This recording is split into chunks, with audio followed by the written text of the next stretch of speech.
Buenos días y bendiciones, amados hermanos. Hoy tenemos lo que es la cuarta presentación de nuestra clase Historia de la Iglesia Cristiana. Y hoy vamos a tratar 200 años de historia. La semana pasada estuvimos tratando 500 años de historia y hoy lo vamos a hacer en 200 años, desde el siglo XI hasta el siglo XIII. Y lo que se trata en ese tiempo es la Alta Edad Media. Otros historiadores la llaman también como la era de los altos ideales. Y en ese transcurrir del tiempo pasaron muchos acontecimientos. Entre ellos vinieron lo que eran las reformas, entre ellos la reforma monástica, que tuvo 3 reformas. Luego vino la reforma papal. También vinieron entonces los conflictos entre el pontificado y el imperio. Luego de eso entraron lo que fueron las cruzadas, la reconquista española, entre otros temas que vamos a abordar aquí en esta cuarta sesión. Como decía, también se le llama la Alta Edad Media o la era de los altos ideales. Comprende siglo XI, siglo XIII. Y vemos que a mediados del siglo XI comenzó un esfuerzo reformador que se había ido gestando y anunciando por algún tiempo. Y eso se hacía en algunos círculos monásticos, particularmente en torno a lo que era la abadía de Cluny. Y debemos prestar atención a lo que era esta abadía de Cluny. Y aún en medio de las tinieblas, como veíamos en la presentación de la semana pasada, tinieblas, hubieron desórdenes entre los siglos IX y siglos X. Hubieron siempre personas que buscaban vivir la fe cristiana con mayor determinación que en el común de los fieles, y que por lo tanto se retiraban a lo que eran los monasterios, la vida monástica. Pero también la vida monástica sufría los embates de aquellos tiempos. Entonces los monasterios, frecuentemente fundados en tierras señoriales, quedaban superditadas a lo que eran los deseos de su patrón señorial y de sus herederos, o si no, los obispos de la localidad. Y así quedaban sujetos a las vicisitudes de la fe, y también quedaban sujetos a lo que era la vida de los patronos. Y en medio de todo eso se creó lo que fue el monasterio de Cluny, en cuya acta de fundación buscaba evitar tales fuentes de corrupción. Cluny fue el centro de una gran reforma monástica que en sus inicios se dedicó a lo que fue restaurar la obediencia de la regla de San Benito, que vamos a ver más adelante de qué se trata. Cuando otros monasterios le pedían a los abadanes de Cluny que le ayudaran a reformarse, quedaban supeditados a lo que era el abad de Cluny, quienes entonces moraban priori para encabezar otros monasterios.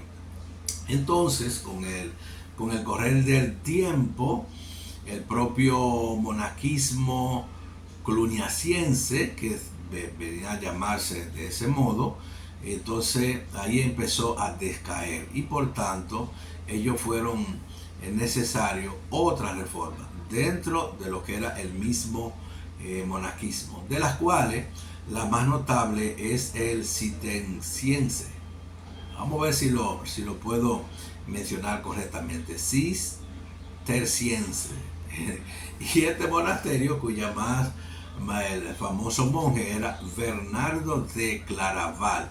Entonces, siguiendo la directriz de San Benito, los primeros cluniacienses combinaban el trabajo físico con la oración. Pero vamos a ver que ellos empezaron a dedicarle más tiempo, más horas a lo que era la oración que al trabajo físico. Entonces, todo esto dejaba cada vez menos tiempo para el trabajo físico, que se fue colocando entonces a lo que eran los sirvientes, mientras los monjes se dedicaban a lo que era el culto divino, y cada vez era más complicado, pero también más ostentoso. Todo esto llevó a lo que fue la necesidad de otra nueva reforma monástica, de las cuales la más importante fue la cisterciense, surgida en el siglo número 12. Y aunque fue siempre fiel a lo que fue la vocación monástica, se dedicó sobre todo a lo que era la contemplación de la humanidad de Cristo y también de su sufrimiento. Y Bernardo fue también reformador de la iglesia, pero además él fue consejero del Papa, uno de los más famosos predicador de su tiempo, y como veremos más adelante, el promotor de lo que fue la Segunda Cruzada.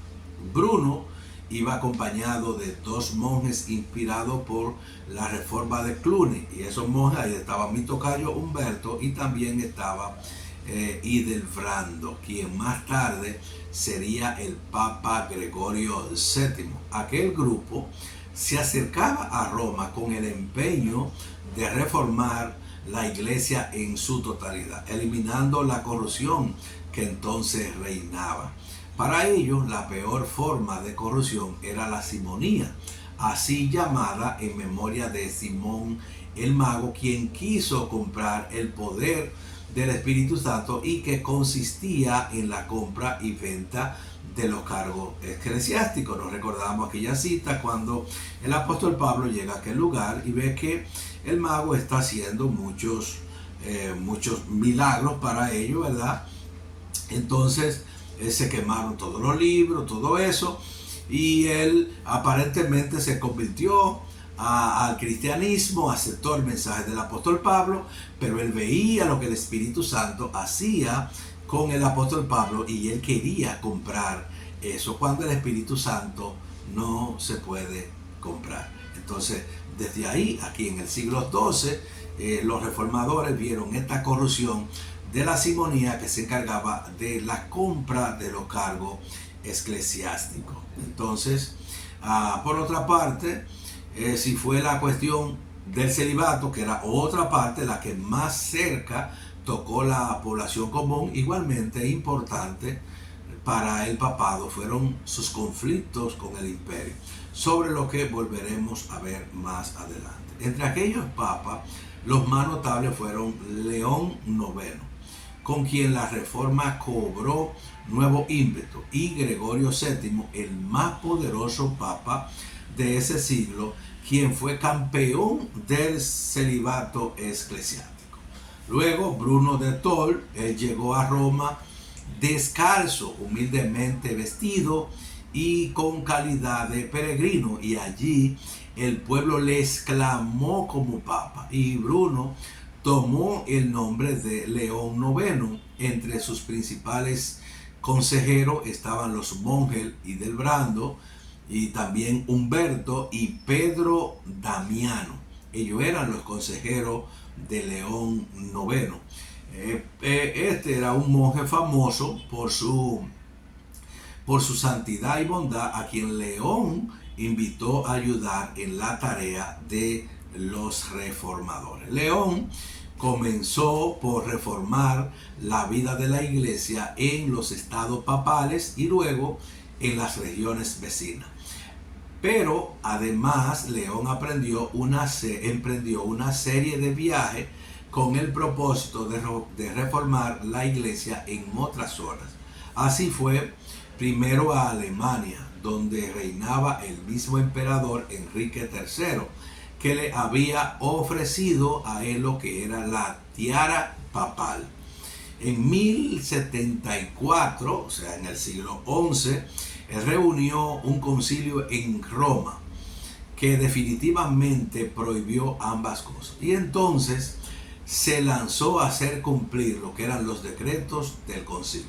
Fue así que por fin se impuso lo que fue el celibato eclesiástico como ley universal. Gregorio hizo poco para detener tales excesos. A partir de entonces, el celibato eclesiástico se convertiría en ley. Al mismo tiempo que, como era de esperarse, el concubinato eclesiástico también se hizo más común. Y por fin se llegó a un acuerdo conocido como el Concordato de Bonn. Las raíces del conflicto estaban en función doble, y los obispos como grandes señores feudales y a la vez como líderes de la iglesia. En eso consistía. Y era sobre este punto en el que Gregorio tenía duda respecto al emperador Enrique IV, pues algunos de sus nombramientos de prelado parecían tener fines políticos más bien que religiosos. El conflicto estalló cuando los patares de Milán cometieron tanta tropelía que muchos sacerdotes tuvieron que abandonar la ciudad y refugiarse bajo la ala imperial, puesto que los patares, ellos apoyaban lo que era el celibato. Tanto Gregorio como el obispo de Milán le dejaban hacer. Tales conflictos entre lo que era el pontificado y el imperio, estos continuaron bajo los sucesores de Gregorio y también los sucesores de Enrique, hasta que, cansados de sus constantes conflictos, ambas partes llegaron al Concordato de Bonn. Este acuerdo, firmado en el año 1122, ya entrando ya en el siglo XII, estipulaba lo que era la vestidura de los obispos como pastores de la iglesia, y sería hecha por el poder eclesiástico, entregándoles a los obispos los símbolos de su oficio pastoral. Pero el acto de otorgarle privilegios y posesiones feudales simbolizaba mediante la entrega del cetro, que quedaría en manos del emperador o su representante. Así terminó aquel periodo. Fue un periodo, podemos llamar un periodo funesto, o en la historia se llama como borrascoso, de la reforma y también de reforma y conflicto. Al mismo tiempo, el poder papal se acrecentaba, como veremos más adelante. Fue por el mismo tiempo que las cruzadas comenzaron, y entonces la primera fue convocada por Urbano II, y aunque bastante más organizada, fue la única que tuvo notables logros. Fueron los logros militares y también los logros políticos. Pero esta reforma fue desastrosa, pues en algunos lugares de atacar a los musulmanes en Tierra Santa, tomó y saqueó las ciudades de Constantinopla, cristianas y capital del Imperio Bizantino. Hacia los fines del siglo XI, cuando reinaba el Papa Urbano II, le llegó del emperador de Constantinopla una urgente petición de ayuda contra los turcos que amenazaban su territorio.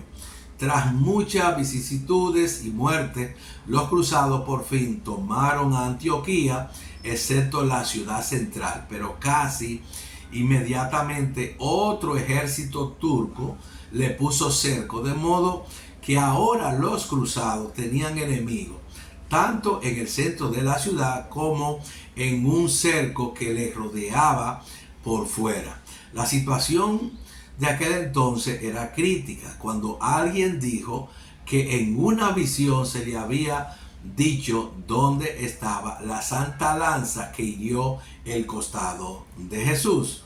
Cavando allí, los cruzados encontraron una lanza, y fue tan frenético un entusiasmo y fervor que pudieron desbandar al ejército que les rodeaba y tomar la ciudad. Allí el baño de sangre a manos de los supuestos soldados de Jesús fue terrible, pero aquella empresa resultó en una serie de desastres militares, y en el 1187, 88 años después de la fundación del reino de Jerusalén, su capital fue tomada por Saladino, sultán de Egipto. Esto motivó a lo que sería entonces la Tercera Cruzada, dirigida por el emperador Federico Barbarroja, el rey de Inglaterra Ricardo Corazón de León y el de Francia Felipe II Augusto. Su único logro militar en medio de lo que fueron los múltiples desastres fue la toma de San Juan de Acre. La Cuarta Cruzada que vemos fue un desastre aún mayor y debido a una serie de intrigas en el año 1204, iniciando lo que era el siglo XIII, los cruzados, en lugar de luchar contra los musulmanes, ellos tomaron y saquearon la ciudad cristiana de Constantinopla y dispusieron a su emperador y nombraron a otro de origen occidental en su lugar. Y entre esas órdenes se cuentan lo que fueron los templarios, los hospitalarios y los caballeros teutónicos. Y algunas de estas órdenes, particularmente los teutónicos en el Báltico, ellos se dedicaron a cristianizar paganos a fuerza. Y fue así que tomaron sus tierras, haciendo de ellos súbditos. Pero la principal consecuencia de la cruzada, esta consecuencia que se siente fuertemente hasta el presente, fue el recrudecimiento de la sospecha y del odio entre cristianos y musulmanes. Luego vinieron lo que fue la burguesía y pronto vino a ser la burguesía aliada a lo que era la monarquía y contra las pretensiones y los privilegios de la vieja aristocracia señorial de la tierra. Las dos grandes órdenes mendicantes fueron los franciscanos y los dominicos. Los franciscanos, fundados por San Francisco de Asís, se dedicaron a lo que fue la predicación y su fundador requería una pobreza absoluta. Mucho mayor fue entonces el impacto de un joven italiano de la ciudad, así cuyo nombre era Juan Giovanni. Su padre era comerciante y Juan estaba tan interesado en todo lo que viniera de Francia que sus amigos le pusieron el apodo de Francesco o Francisco. En el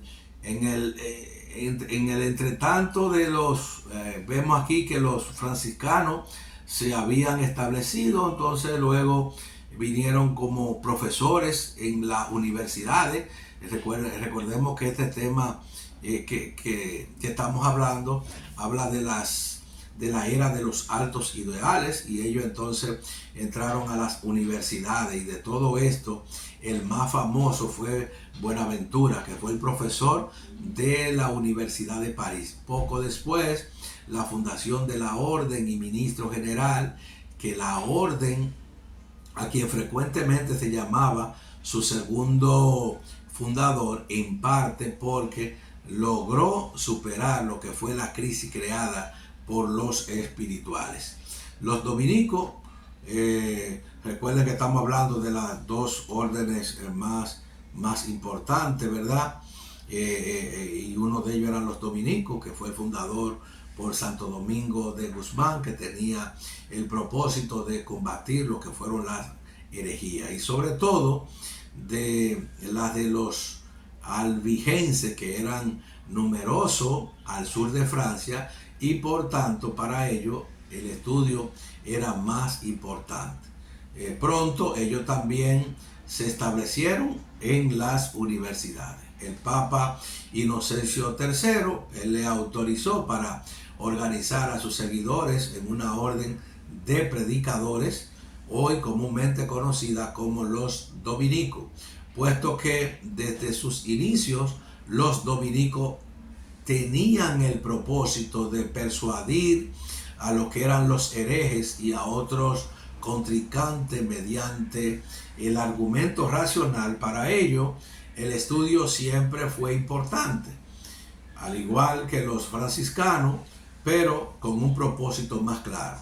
Ellos, los dominicos, también se establecieron en las universidades donde tuvieron famosos profesores.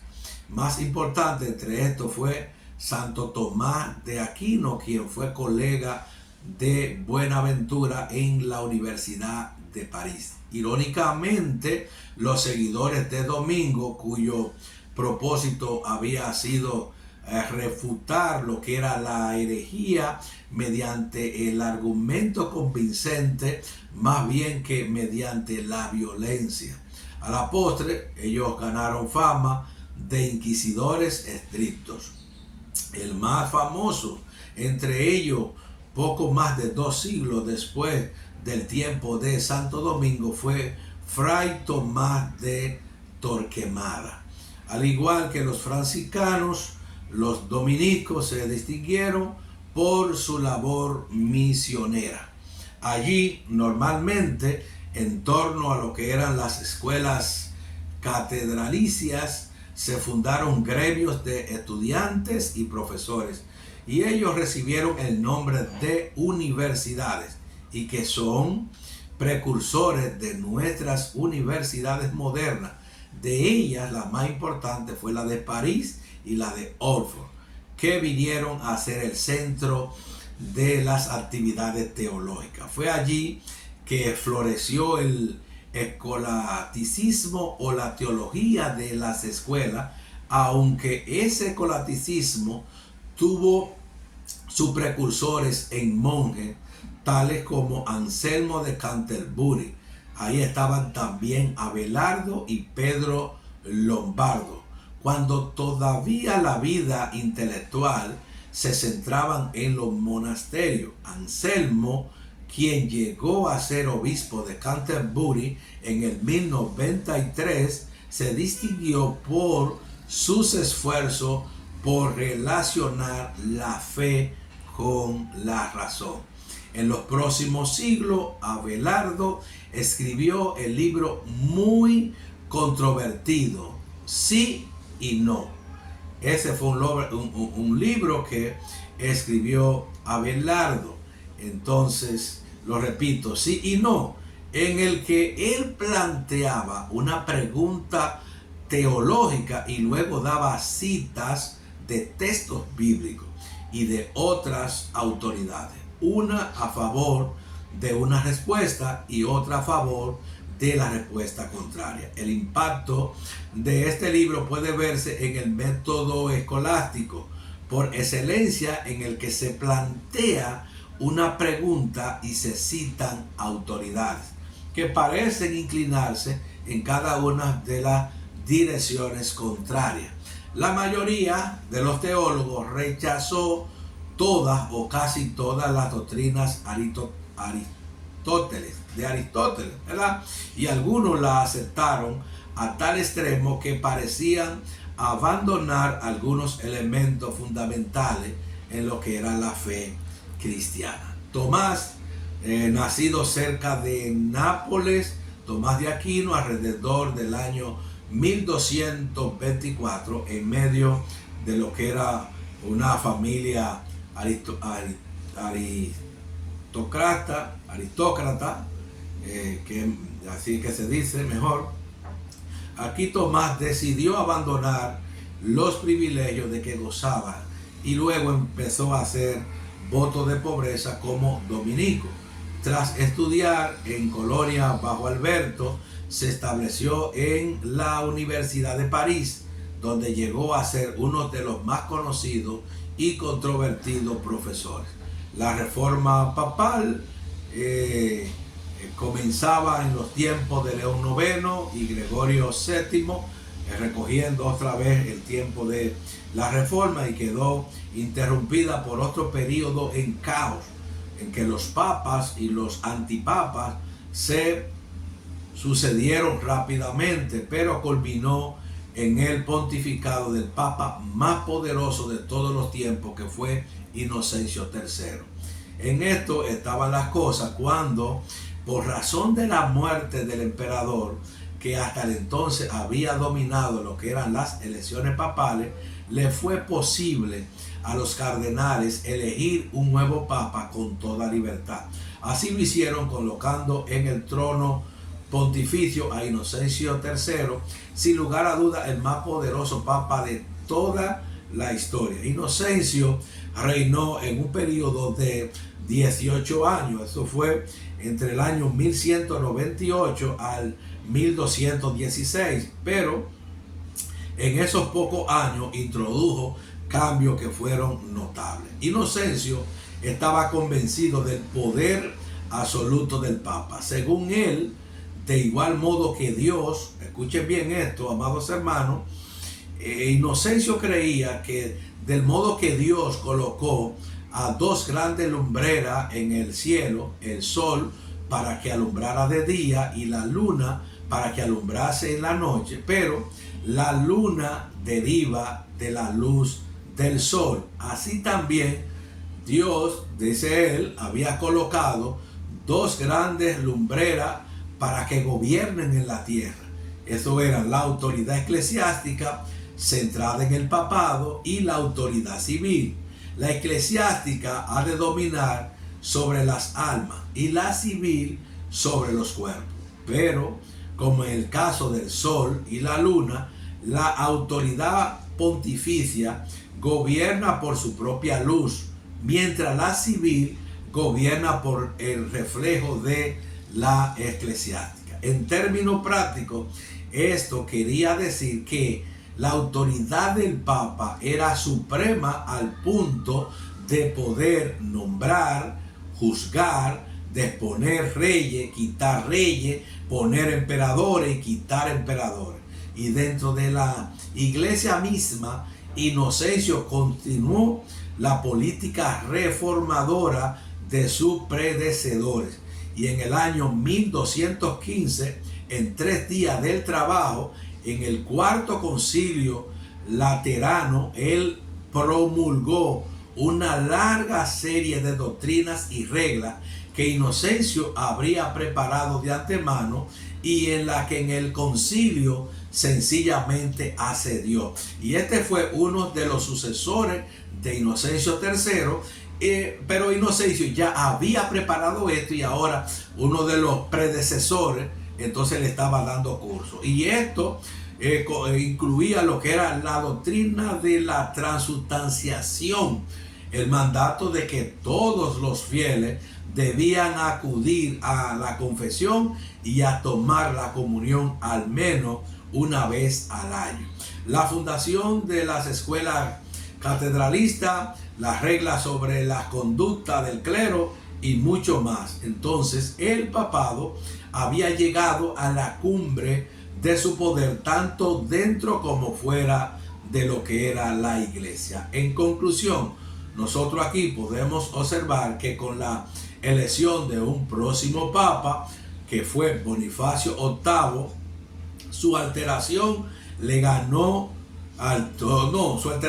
su altanería, porque fue un papa altanero, le ganó entonces enemigo y le llevó también a promulgar la encíclica llamada Unam Sanctam. Oiga qué nombre tan feo. Y así él le llamó, y era un hombre que era bien altanero, Bonifacio VIII. Hay que estudiar bien el ministerio en el pontificado de Bonifacio VIII. Y aquí en esta encíclica, él lo que hacía era que reclamaba el poder absoluto sobre monarca y también sobre los emperadores. Pero ante el creciente nacionalismo, particularmente en Francia, cuyos reyes se iban volviendo cada vez más poderosos, la supuesta autoridad pontificia se iba perdiendo, y en el año 1303, ya entrando a lo que era el siglo XIV, Bonifacio sufrió una humillación que marca el inicio de lo que es una nueva era de ideales perdidos, pero también de sueños frustrados.